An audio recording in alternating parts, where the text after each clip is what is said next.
Guess who got himself an Xbox One? Yes folks, I thought it was about time I got up to date with my gaming duties by buying a console that will be obsolete in a matter of months. But all that aside, I think a quick blast from the past is just what the doctor ordered, so I'm playing Transformers Devastation, which isn't based on any of the blasphemous Bayformer movies or even the pointless interchangeable animated shows that have blotted the landscape, popping up like weeds in recent years. Instead, developers Platinum Games have stripped away all the faff and gone back to the original and best G1 universe.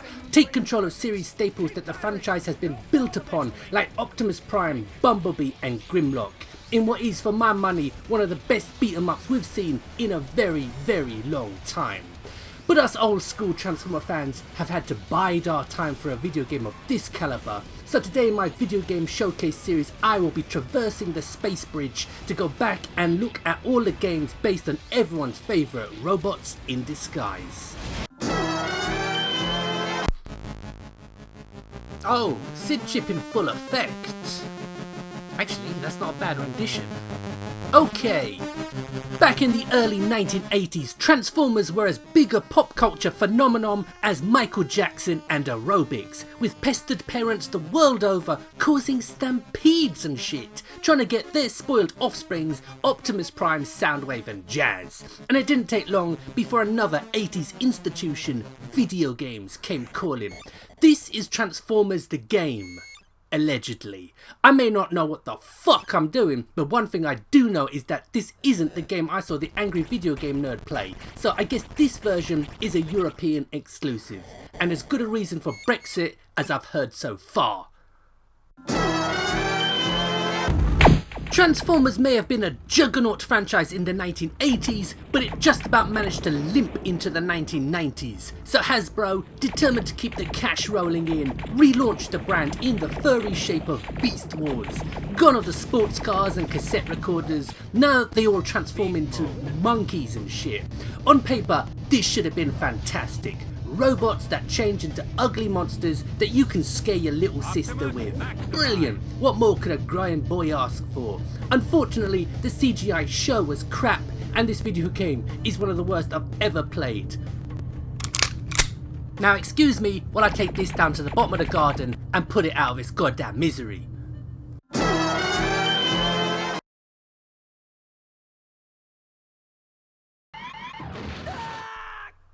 And I never even heard of this shit.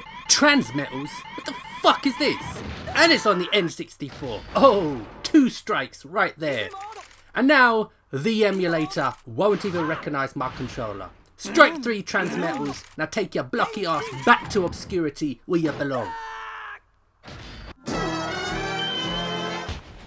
I didn't know whether to admire Hasbro's persistence or their stubbornness when Transformers Armada came out. After Generation 2 Beast Wars, and I think there was a show called Robots in Disguise tucked in there somewhere, they tried again to recapture the magic with Transformers Armada, which took the most confusing and convoluted aspect of the original series, the Headmaster, Target Master, Power Master cobblers, and made it the basis of the new show.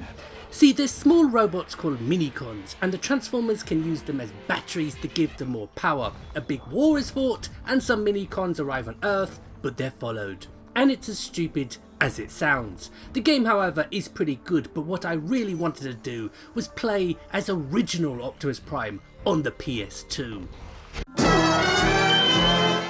And luckily, I have friends in high places, because this weird, completely English voiced Japanese exclusive PS2 game called Transformers Teriyaki or something or other seemed, on the surface at least, to be the answer to my prayers.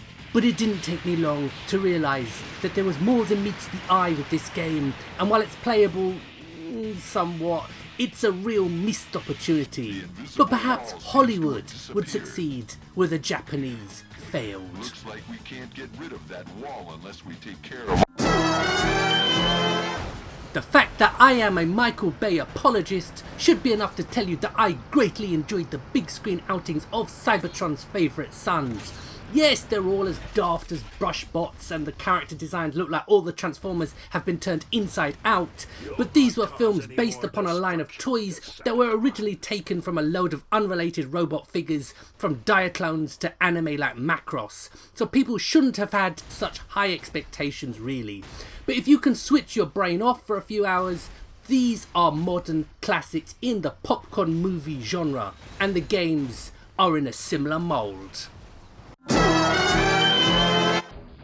We tend to neglect the handheld market these days. It's as if gamers today look upon them as just for kids. The DS had the "it's for girls" aura about it, but I've been diving headfirst into the DS back catalogue recently with my 3DS, and besides the film tie-in games, there were a few DS exclusive Transformer titles like Transformers Autobot and Transformers Decepticon, which have been keeping me out of trouble lately.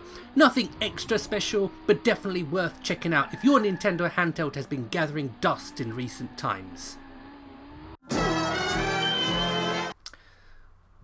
It may since have been superseded by its sequel Fall of Cybertron, but War for Cybertron on the PS3 and 360 was a big release, considering it wasn't based on the films or cartoons, and had some pretty tough competition in what was becoming an overcrowded market for action games, as developers threw money at projects with gay abandon. War for Cybertron doesn't bring anything we've not seen before, but provides plenty of hours running, gunning, driving and shooting on the Transformers homeworld. So folks, I know this wasn't every single Transformers game, but I think it was enough to get my point across. So my name's Gray, this has been my Transformers video games showcase. More videos coming soon, so thanks for watching and goodbye.